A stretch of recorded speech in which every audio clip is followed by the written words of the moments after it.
Dis donc, Whoops, tu sais que nous devons explorer ce qui se passe sous la mer.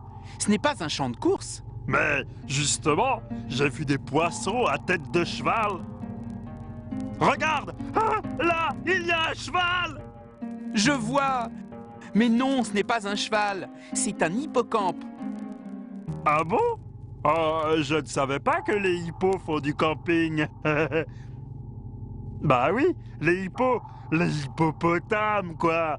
Ils campent, les hippos, campent. Regarde plutôt, voilà un hippocampe. Ah, tu vois, il a une tête de cheval. C'est vrai que leurs têtes font penser aux petits chevaux des jeux d'échecs. Alors, ce sont des chevaux qui vivent sous l'eau? Et qu'est-ce qu'ils mangent? Non, ce ne sont pas des chevaux. À la place des écailles, ils ont des plaques osseuses. Mais ce sont bien des poissons. Ils ont un museau avec lequel ils aspirent le plancton, c'est-à-dire de minuscules animaux qui flottent dans l'eau.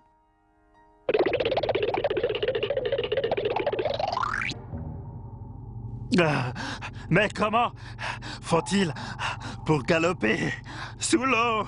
Oups, ce sont des poissons. Tu te doutes bien qu'ils ne galopent pas. Surtout qu'ils n'ont qu'une patte. Ce n'est pas une patte. Ça ressemble un peu à une chenille, mais c'est une queue. Mais c'est pas pratique du tout. Pour nager, les hippocampes se laissent dériver au gré des courants. Et si tu observes bien, tu verras qu'ils ont de minuscules nageoires pour se diriger.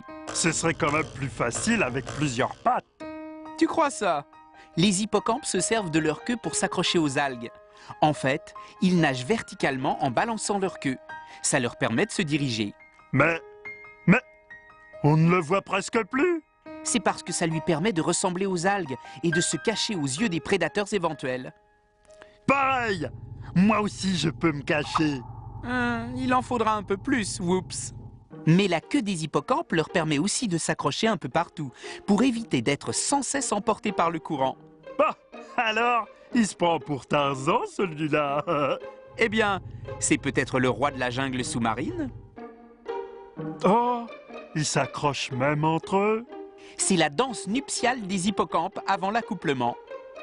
Et ils font plein de petits œufs. Bien sûr, mais chez les hippocampes, ce sont les mâles qui portent les œufs. Comme ça? À peu près.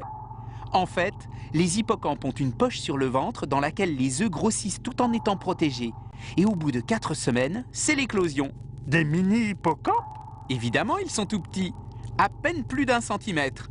Et les hippocampes adultes, eux, ont des tailles qui varient de 4 à 15 centimètres. Pour une fois que je n'ai pas l'impression d'être le plus petit. À la prochaine fois, les amis!